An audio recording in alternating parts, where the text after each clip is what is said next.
Good morning, students. So, today we're going to see yet another one topic under Python. So far in Python, we have completed the basics in Python regarding the data types we have learned.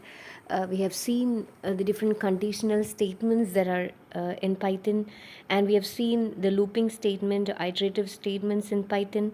After that, we moved on to writing functions in Python. We have seen how to do object oriented programming in Python. Okay, we have seen how to write classes. Okay, and we also learned the demonstration of various types of object oriented programming principles, how they are implemented in Python. So you have seen the implementation of all those in Python. And we have also seen regarding packages and modules, how to write packages and modules in Python. So that topic is also over. Now we are left up with some more topics in Python to complete off the Python syllabus. So we have exception handling is one, which I'd like to handle in this particular tutorial session. And after that, we'll left up with string handling as well as files. Okay, that will be handled next week. And in the lab part, we have completed off the initial set of programs in CO1. We have completed CO2, and last class I told you to complete off CO3 and CO4, couple of questions in CO4. Okay, and some of the questions in CO4 we got to do that I will make you do next lab. Okay, and will possibly complete off CO5 as well within the days which are available. Okay, so make sure you practice questions and try to do more and more questions in Python in order to make yourself equipped with the language, and so that if any particular question comes also you have the confidence enough to solve it up. Okay, so this confidence will come only through practice. See, programming is something that you get only through practice. You got to learn the basic what to say syntaxes and regarding the various constructs you got to learn, and once you have learned it's step by step we are building on the language. So after that you got to work on programs, more and more programs you work on, you will be having more and more confidence to solve problems. Okay, so that confidence you will get only through practice. Okay, so try to do a lot of problems, a lot of programs. You refer to textbooks. If you're coming to campus, you can go to the library and get books on Python, and you can find exercises and try doing it. Okay, so you can choose any particular interface to do Python. Most of you are using Colab, I feel. One only packages and modules are not that comfortable with Colab, that you can't do with Colab. For that you got to use any text editor, and you got to use the Python online interpreter wherein you execute it via code. Okay, so that is only possible for modules and packages. Rest of all the concepts you can try out in Colab itself. Okay, so today we're going to see regarding exception handling in Python. So Python provides us this exception handling as a particular feature that is available in almost all programming languages. In Java, we have heard about, okay, exception handling. It's used to handle certain error conditions that may come when your program is getting executed. So you can anticipate certain type of errors as and when you code. Okay, you can expect certain errors to come, and when you expect these when you write the code, you can also write exceptions in order to handle those error conditions. Okay, so anticipatory, it is anticipatory that these many error conditions may come. So anticipating that, you can write specialized code that can handle those error conditions. Okay, so that is exception. Exceptions are written along with the normal program code in order to handle certain error conditions that might come during program execution. Okay, so these are certain situations you anticipate, and in order to handle those error situations you will be writing exceptions. Okay, so Python provides features to handle unexpected error which can happen in your Python programs, and it will be adding debugging capabilities to them. So you will be having debugging capabilities. So once those errors are found, you will be debugging it. Now, what is an exception? Okay, an exception is an event which occurs during the execution of a program. Okay, it's an error condition that happen when you execute a program, and it will be disturbing the normal flow. So error conditions normally disturb the normal flow of the program execution. So when you expect those errors might come during execution, program execution, you can write codes specially in order to handle those conditions so that the normal flow is not interrupted. Okay, the program won't actually hang up. Okay, you can handle those error conditions then and there. So in general, when a Python program encounters a situation that it can't cope with, it raises an exception. An exception is a Python object that represents an error. So exceptions are specialized code that you write in order to handle error conditions. Now when a Python script raises an exception, it must either handle the exception immediately or otherwise it should terminate normal program execution. So normally it is not the case, the program won't terminate. We write exceptions so as to handle those error conditions. So there are two possibilities. Whenever a program is encountering any error condition, if you have written an exception to handle that error condition, whatever statement we have written in the exception part, that will be executed, or else it will lead to a normal termination of the program. Okay, so that is it is a special block of code that you normally write, and that will be invoked only when a particular associated error condition occur. An exception is always associated with an error condition, and this error condition, when it occurs, then only the corresponding exception code is getting executed. Okay, so you can actually anticipate certain type of error conditions, and on anticipating that you can write specialized code to handle it. Okay, and there are different types of exceptions, like system defined exceptions you have, and in order to handle an error condition using some methodology of your own, you can write user defined exceptions or custom exceptions. Okay.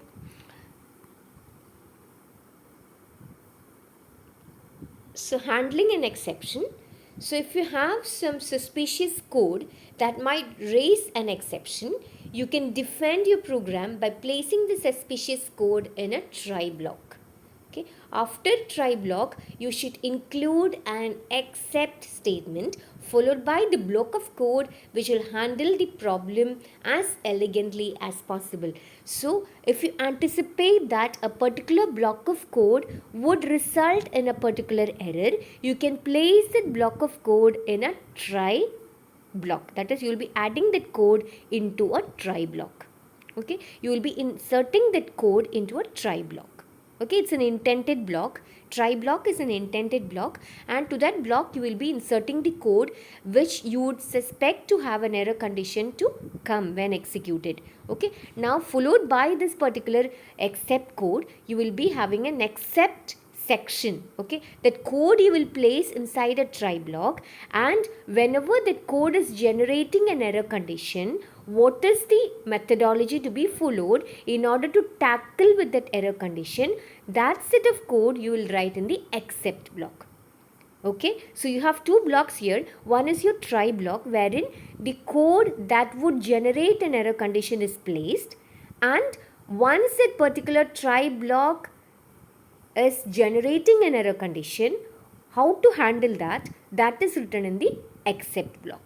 Okay, so we have two intended blocks over here. One is the try block, wherein the code is placed, and that code might generate some error condition, and if an error condition is generated by that particular code, now what is the alternate course of action which will handle that error condition, that code is written in the except block. Hope it is clear. So this is the syntax you have. Try, you have a colon, just as you write your functions, classes, etc. You have here a colon here. So a colon will generate an indented block. So whatever code that you suspect would generate an error condition, that is going to be placed inside this try block. Now after that you have an except block. Okay, so you will be putting except the exception that you have and the set of code that will handle that exception. Okay, and you can also have an else condition. Okay, so if the try block code is generating an error condition, it will go to the except block, and if the try block code is not generating any exception error condition, it may go to the else block. So few more important points here. A single try statement can have multiple except blocks. This is useful when a try block contains statements that may throw different type of exceptions. Imagine the block that you have put inside a try, if it is capable of generating different type of error conditions, in order to handle each of those error conditions, you can write separate except blocks. Okay, that is possible. So a try block can contain multiple except blocks. So you can also provide a generic concept clause which handles any exception. You can write a generic except block that can handle multiple type of exception. So specifically for each type of error condition, you can write separate exceptions, or else you can have a generalized exception which can handle multiple error conditions. So after the except clause, you can include the else clause. The code in the else block will execute if the code in the try block does not raise an exception. Okay. The else block is a good place for code that does not need a try block's protection. Okay. So if a code is suspected to generate an error condition, we'll place it inside a try block.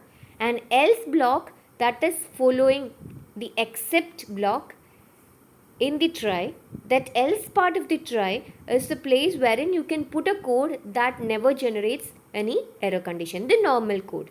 Okay, so this else part of the try is getting executed when the code that you've placed inside the try block does not create any error condition. If in that case, your code won't go to the except block and it will straight away go to the else block. Okay, so it goes in this way around. You place a code that you suspect an error condition to be generated. Provided that error condition is generated, what happens? Control will go to the except block that will handle the error condition. And if the code that you have placed inside the try is not generating an error condition, straight away the control will move to the else part. Okay, and else part you can include other code as well, those set of code which you believe that it won't generate any error condition, that can be straight away placed inside a else block. Okay, so example of try I have here, try print x, then I have put an except block there and it will be displaying an exception has occurred. Why this exception has occurred? Because I am trying to print a variable without declaring and defining it. Okay, I have not defined what is x, what is the value of x, I don't know. Before that, I am trying to print it up. So I have just given a print statement, but I have not associated any value to this variable x. So that upon having that particular print statement, straight away there is an error condition, value has not been assigned for x is undefined, so it will move to the except block and it will be printing that particular message, an exception has occurred. So this try block will generate an exception because the variable x has not been defined. I am simply giving a print statement without defining any value, without associating any value to x. So it will be raising an error condition.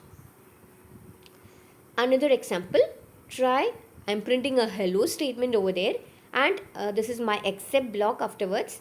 It is printing something went wrong, and again I have an else part in which it is printing nothing went wrong.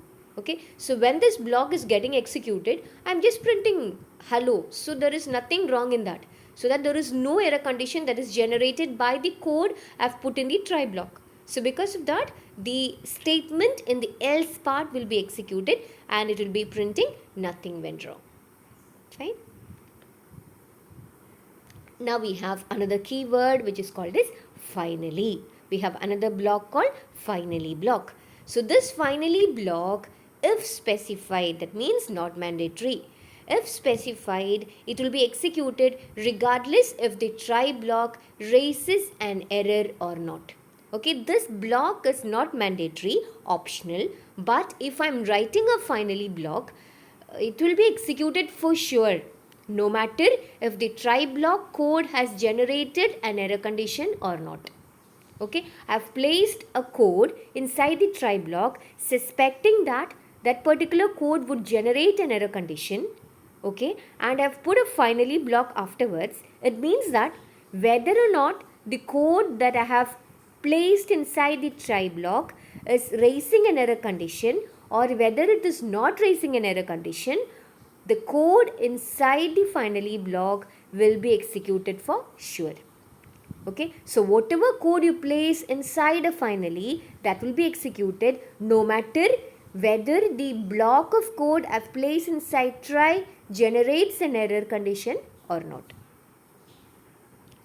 Now, except clause with no exceptions. Okay, except clause with no exceptions. So, you can also use except statement with no exceptions as follows. That is, you have a try block, you write some code over there and you write except. If there is an exception, then execute this block, or else if there is no exception, you execute the else block. Okay, the kind of try except statement catches all exceptions that occur. Using this kind of try except statement is not considered as a good programming practice, though, because it catches all exceptions but does not make the programmer identify the root cause of the problem that might occur. Okay, normally whenever an error condition is generated, you should associate an except block with the name of an exception in order to make the programmer aware of the type of error condition that has been generated by the code. Okay, raising just a non-meaningful message in the except block is of no use to the programmer, because the programmer won't be knowing the type of error condition that was caused by the block of code that you have placed in the try. Okay, so normally what is the reason behind writing these exceptions is, whenever an error condition is occurring during program execution, the programmer should be in a position to handle it and he should be able to identify the type of exception. What is the type of error condition that is being generated, so then he can easily recover, he can easily correct it up. Okay, so it's always mandatory that, it is always not mandatory, it is always desirable that we write except clause and we write the code inside a little bit meaningful. We give names to the exceptions and these names are also meaningful. It should associate with the corresponding error condition that is handled by that particular except block. Fine. Then except clause with multiple exceptions. Just as we told, a single except block can contain a single try block can contain multiple except blocks in order to handle different type of error conditions that the code might generate. So you can also add same except statement to handle multiple exceptions. See, you can use a single except block to handle multiple exception conditions, or else you can write multiple except block. Okay, so if you want to handle more than one error condition, there are two possibilities available. One possibility is you can write different except statements for each error condition. One. Second is you can write a single except block and you can write code for handling different type of errors. Okay, those are the two possibilities. Now, I have standard exceptions in Python, that is user defined exceptions I have, and system defined exceptions also I have. Division by zero, these are certain types of system defined exceptions. And for handling our own way, in order to define our own way of handling error conditions, we can write custom exceptions or user defined exceptions. So try finally, you can use a finally block along with try block, and this we have already seen. Your finally will be executed no matter whether or not the try block is generated error condition. Okay, that we have seen already. So this is an example of a finally. Example with finally, try. See, this is one program file opening. This is we have not learned. So we'll see other example. One second. See. But finally, yes, we'll see one example with finally later on. We'll see argument of an exception, that is we have written exception with names, that is with relevant names, so that the programmer can make out what type of error condition has been raised by the try block.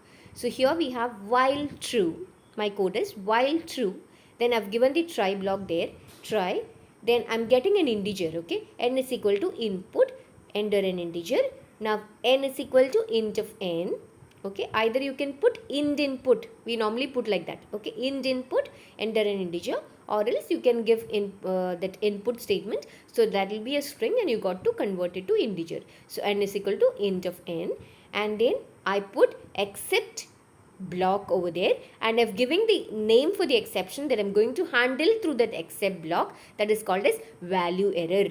So that is the name of the exception. So if I'm having any error in the value that I provide as input, this particular exception will handle that.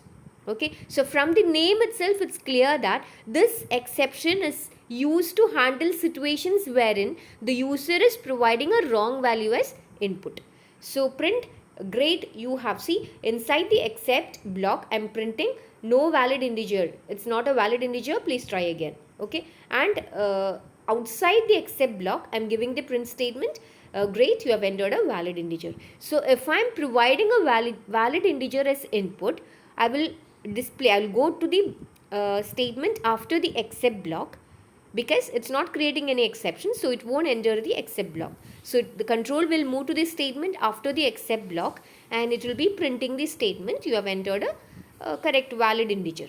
Okay, if I'm providing a negative number, if I'm providing something other than an integer value, it will be going to the except block, and the except block code will be executed. Inside the except block, I have written one code that is not a valid integer, try again.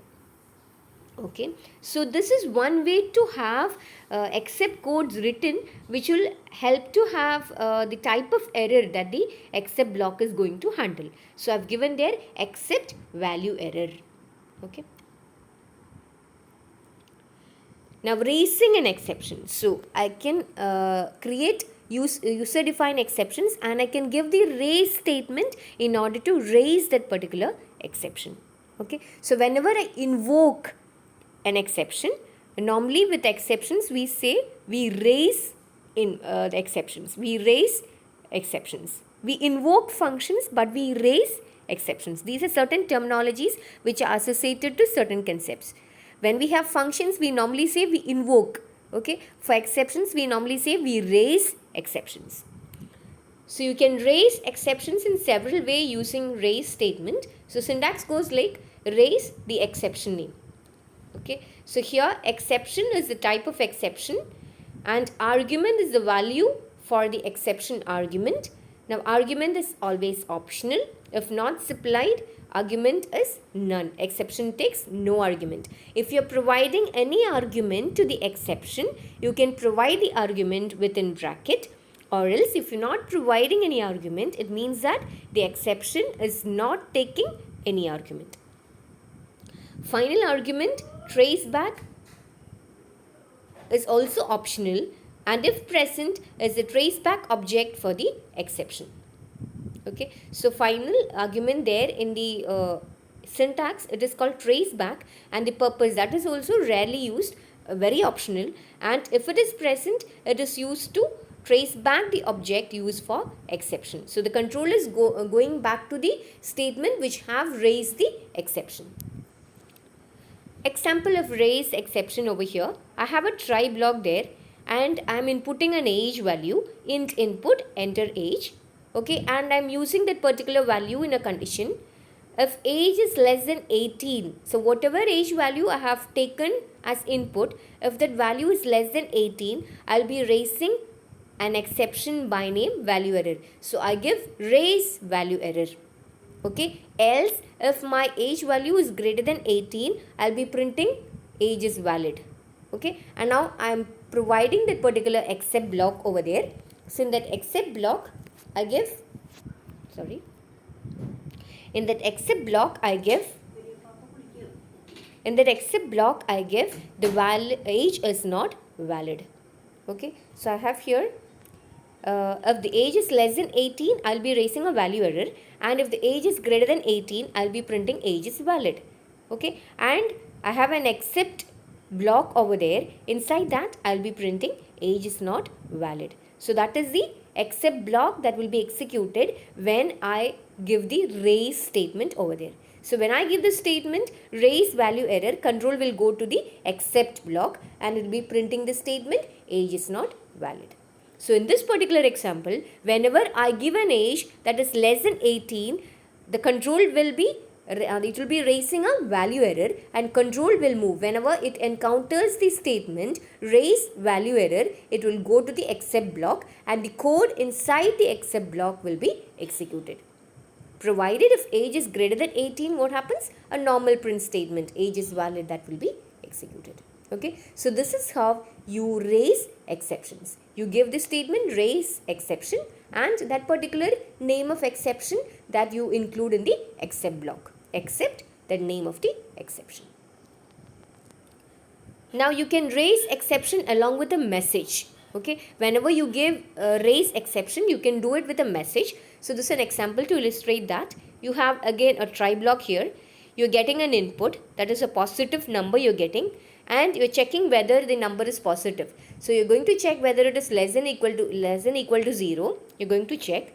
Now if it is less than or equal to 0, you will be raising a value error because you are expecting a positive integer. Okay, positive integer greater than 0 you are expecting. So if you are entering a value that is negative or 0, it will be raising a value error. Okay, and in that value error, you raise that particular exception along with a message. See, that is a negative number. Whatever number you have got from the user, that is a negative number. So, and then followed by the except value error as E. See, here also I can refer to the exception using a variable E, and you give print E. Okay, so that is, you will be raising the value error, that particular exception. Name of the exception is value error. That value error you will be raising with a message. Okay, and that is the except statement over there. There I have written except value error as E. This is also optional. Okay, you can simply write value error. Except value error as E, and I print E. That means that it will be printing out that particular statement. This is a negative number. So in order to catch an exception, an except clause must refer to the same exception thrown, either class object or symbol string. For example, to capture the above exception, you should write your except clause as follows. See, whenever you write a raise exception, that exception name should be included in the except clause. Okay, so whenever you are raising an exception with an exception name, that name should be included in the except clause. Now this is the user defined exception, wherein you can write your own custom exceptions to suit your purpose. So you can have certain, see, value error is one, system defined error actually, division by 0 is another. So likewise you can have system defined exceptions, plus you can write your own exceptions to use in your own specific situations. Okay, so we'll see one example of user defined exception here. See, I have written a class, okay, class underage, and it is taking the argument. The argument for the class, it is exception. So it is this class called underage is derived from the class called exception. Okay, now I have I put a pass over there. I define a function to verify the age. So def verify age, and if age is less than 18, I'll be raising an exception by name underage. Okay, else I'll be printing the age. And the main program, what I do is, I'll be passing this main, that's not clear actually. In the main program, what I do is,